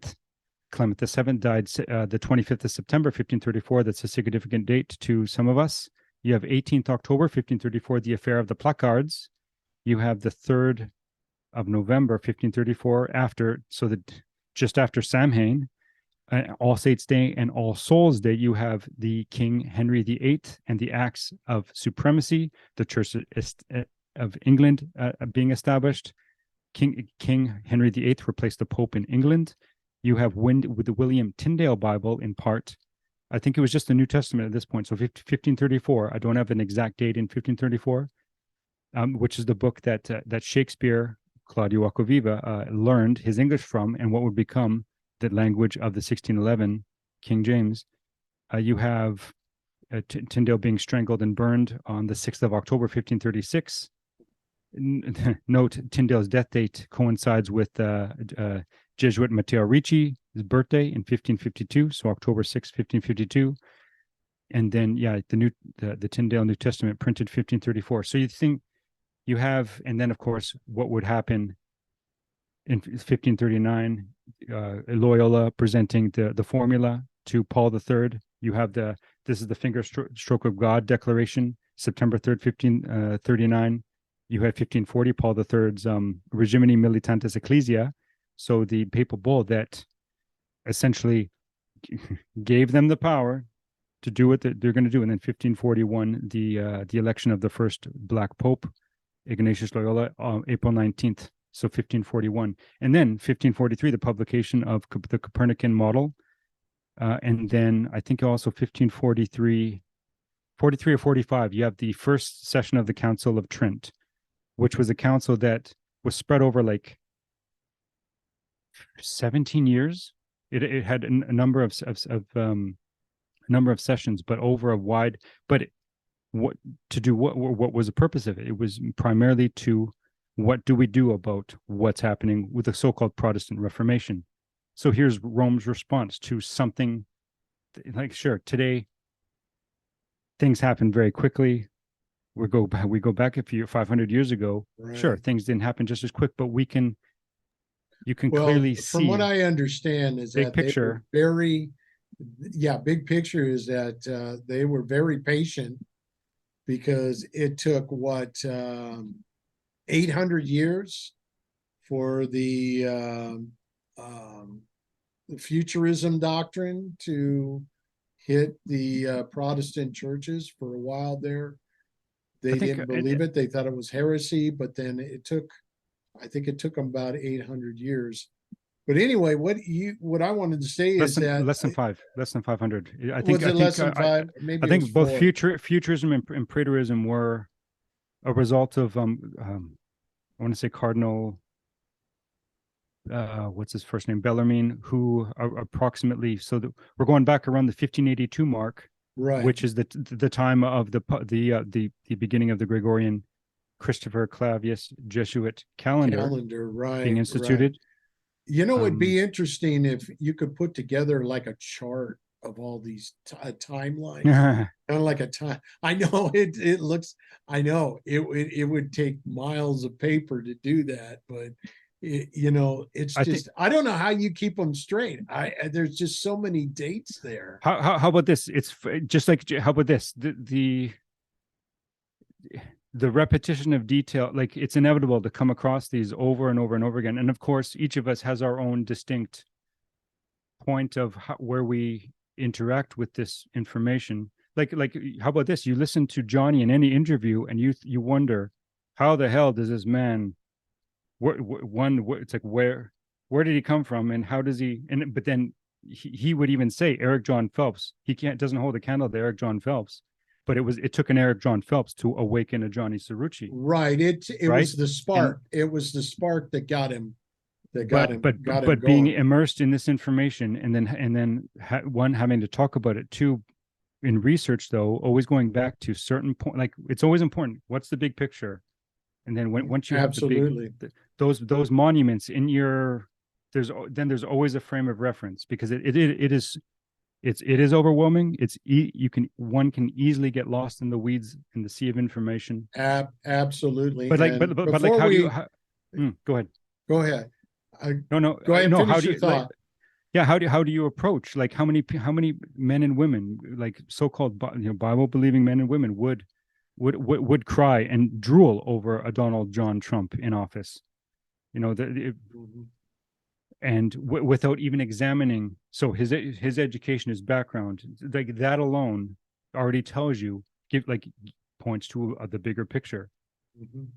Anyway, Absolutely. And so before we get into any other, our 2 hours is almost up, and yeah, and we're trying to keep it. We want to keep it down so we can get it yep, onto bit shoot and stuff. yeah, we'll we'll And wrap we'll wrap it up. you want We'll to wrap it up. check? Yeah. Do you Yeah, want to check the chat, see if there's yeah. any It questions looks or like it's anything? okay. I posited the question, how's everyone doing? I haven't got a response, so we can leave it at that. If All Unless righty. anybody's got a question.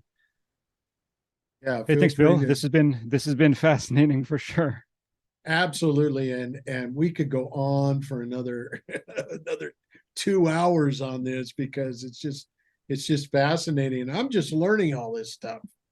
Hey, Absolutely. I can Yeah. say the same thing. Like, look, I'm still a baby with this information as well, but yet here we are. We Well, you're again, gifted with a certain talent. Your talent is discovering these things, seeing them with a discerning eye. And I'm the type of person who's just there to not only soak it in, but also try to regurgitate it with my talents, with content providing. Like right now, I'm working on chapter 2 of Disciples of Ra, and it's just I'm loving the research that was done because I have to dig for it in order to visualize everything. I have to look these sources up myself. So I'm learning all these things in a deeper level because a lot of the stuff surface wise we already know, but you and everyone else on the panel, that's why it's so important to have everybody here. And Johnny will be back next week, I hopefully.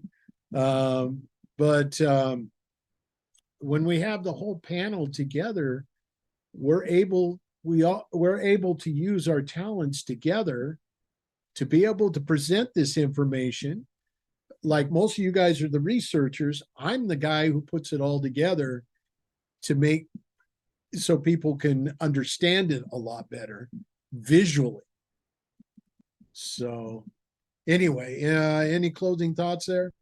Where if to those that are listening or that find your or find this out after, where is okay, where's your stuff being posted? Is it on Well, your channel? right. If you're watching us on the live feed, that's the channel where all my stuff and Johnny's stuff that we work on together, and will be on this channel. But I'm on Facebook.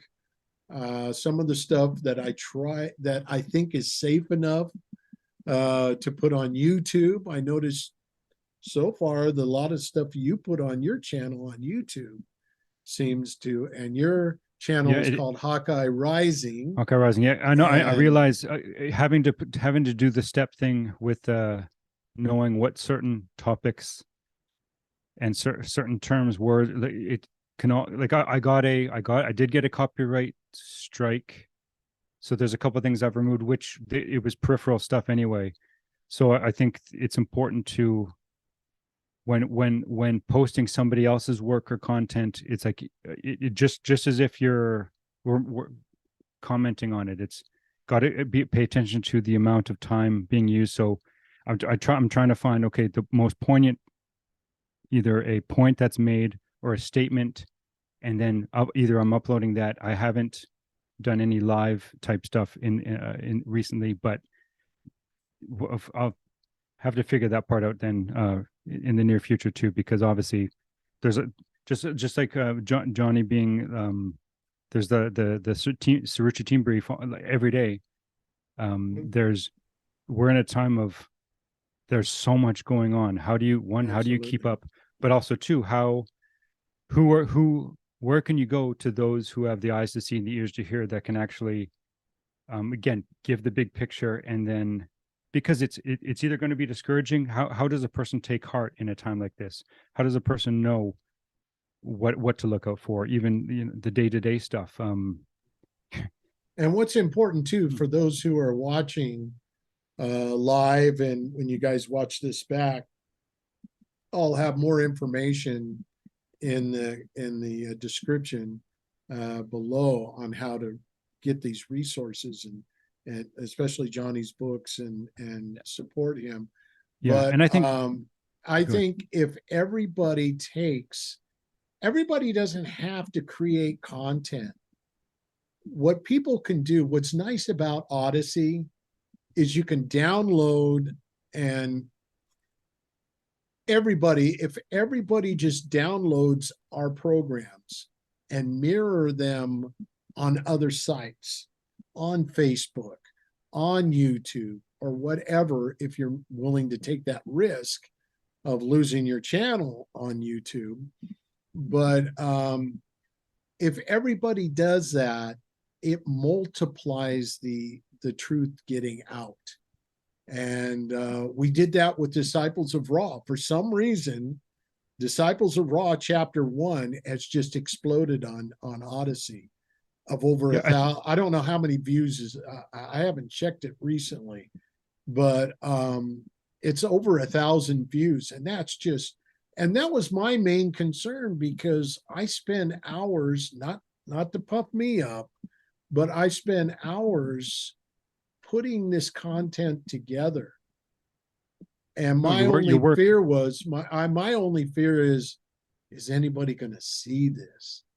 And it's great to see that it's getting out there, not to pump us up, not to promote us, but promote the truth. And if you can't put together your own content, just download our stuff and mirror it. You got our permission. And I'm sure Hawkeye does too. Any of his stuff, if you can download any of his stuff and push, it's funny. Go ahead. It's just a way. I don't even like of it. It's yes, it's good to learn from what I'm like, I don't know what somebody could get from something I've done. Like what like when I start yapping away, I'm just it's if anybody's out there that's gotten something, okay, I'm glad. But I don't know how it could be to me. It's okay. There's obviously I'm stirred enough to be able to and be inspired enough to take the time to actually to record it and publish it. I just I don't know how somebody could listen to me, but I do want to say, hey, you're doing. We are our own worst critic, Hawkeye. I criticize my work. As a matter of fact, when I did Disciples of Raw Chapter 1, after I loaded it up and watched it back, I'm going, gee, couldn't I put something better here, and there? But then I realized from the feedback I got and from the comments, that encouraged me to say, okay, I think we're onto something here, and that our message is getting out. And that's my encouragement to you, Hawkeye, is that I could not stop watching your content. As soon as I finished one, I go, man, what's the next one? What's the next one? I mean, this is fascinating. Like I said, the one where you had the film clips of both Rambos, both Rambo 1. No, was that? No, that was, there was First Blood and Last Blood. I've done both. It's and another thing important too, I haven't had a chance, and maybe I can get it to you as soon as I can, is that Stallone did a series on Paramount Plus called Tulsa King.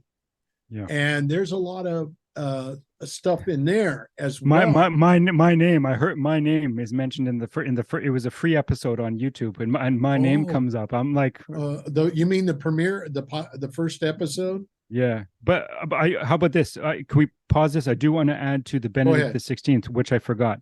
If we remember though, and which is why, as a Sun Tzuan drum beat, if you don't understand or if you haven't heard that term before, the Jesuit superior general has a drum beat which takes the place of his voice, and when the sound of the drum beat, whether it's 1 beat, 2 beats, or 3 beats, all his army hears those beats and they turn and act accordingly. Okay. And so it's a trigger mechanism. So yeah, it's a way of leading an army who are all over the flat earth, and then those that are ordained and know what the sound of the general's voice know what to do in response to a certain drum beat. Well, how about this?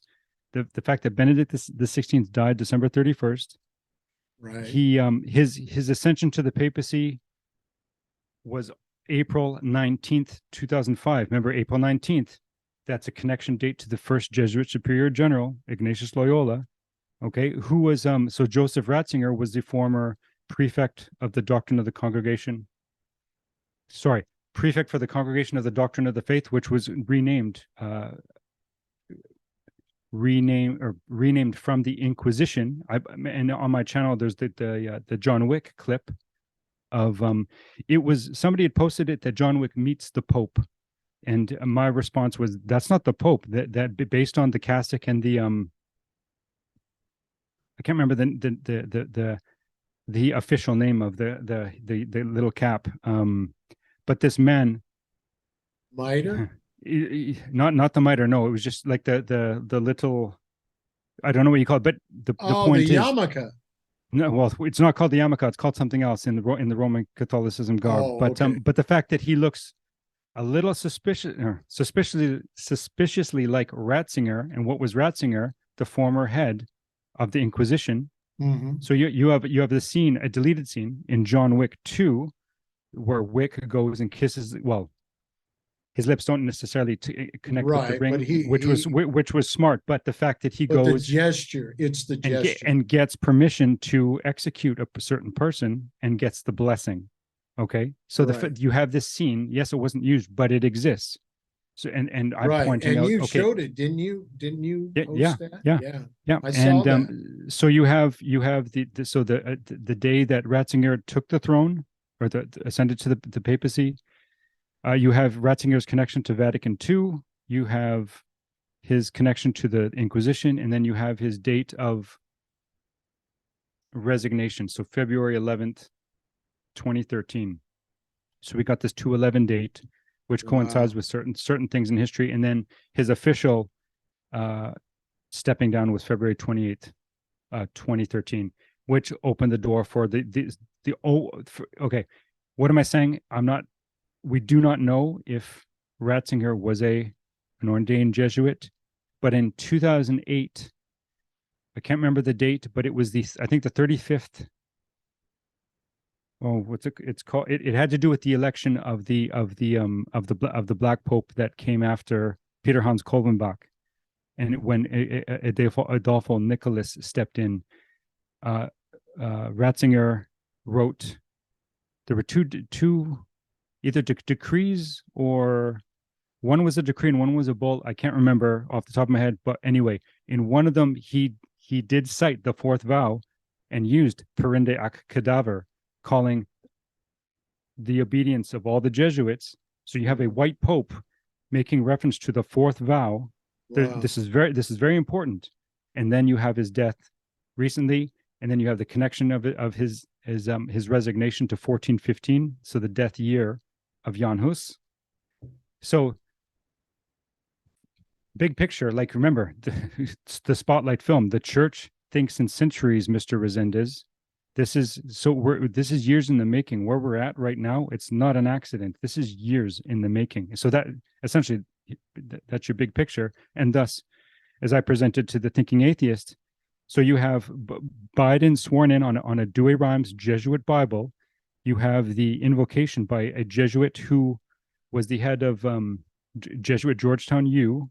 And he was also the head of Disney for 15 or so years, early 90s into the 2000s. You have what else did I point out? Oh, good. And anyway, the fact that there's all this Jesuit, this undercurrent, and of course, who can if you don't know this, if you're in this circle, you surely know. But Pope Francis the First, being the first Jesuit non-European white pope, but the fact that he's so it would be an ordained Jesuit. And then, of course, we go back and forth. Who's the real Black Pope? Is it Francis or is it Arturo Sosa? So we that is a good question. Well, we're going to just have to find out. Yep, and let's learn more. Remember, stay tuned. Hawkeye Rising is his YouTube channel, and thank you. And I'm all over the internet and stuff. Before we go, sure, I need to get the title of that book you quoted from earlier, the Jesuit book. I didn't hold that up there. That was what? The Jesuits, a History, O'Malley, John W. O'Malley. How about the fact on the cover you have? I don't want to block it with my fingers, but you also have Ignatius Inigo Loyola, and you have Jorge Mario Bergoglio, Pope Francis. That was. And that was called Jesuits what? The Jesuits, A History from Ignatius to the Present by John W. O'Malley, S.J. And remember that the author died. His death date is September 11th, 2022. And I believe September 11th being the legitimate birth date of Jesus of Nazareth. Wow. I mean, that is significant, very significant. Well, Hawkeye, thanks for joining me. I really appreciate it. I was going to work. I thought I was going to fly solo here, and we brought out some really. I'm kind of going to call. I'm tentatively calling this Jesuit timeline. Oh, fascinating! And I'll be working on the thumbnail and everything today, and I want to get this out as soon as possible. So once again, thanks for all the flying monkeys and visiting sports fans that have joined us today. Hopefully next Sunday, we'll at this regular time, we'll have another flipping tables with Bill and Johnny will be with us with the Cerrucci panel, and my very special guest, Hawkeye, who in the last few weeks we've gotten to know each other, and I've been wanting to meet him for so long, and it's great to have him. At least today. Today was fascinating, and some of it just makes me want to dig more. It just this is just fascinating stuff, and it's the truth, and that's what's important, is getting the truth out there. So Yeah. thanks, Hawkeye, and thank you. Yep. And Well done. Well done. We'll probably meet again tomorrow, maybe, if probably not, but you guys, hey, you guys are killing it. So we are. there you So go. it sounds No, good. thanks to you guys. Yeah. And thanks for everybody who are watching this live in the chat. Thank you very much for joining us, and we'll see you next time.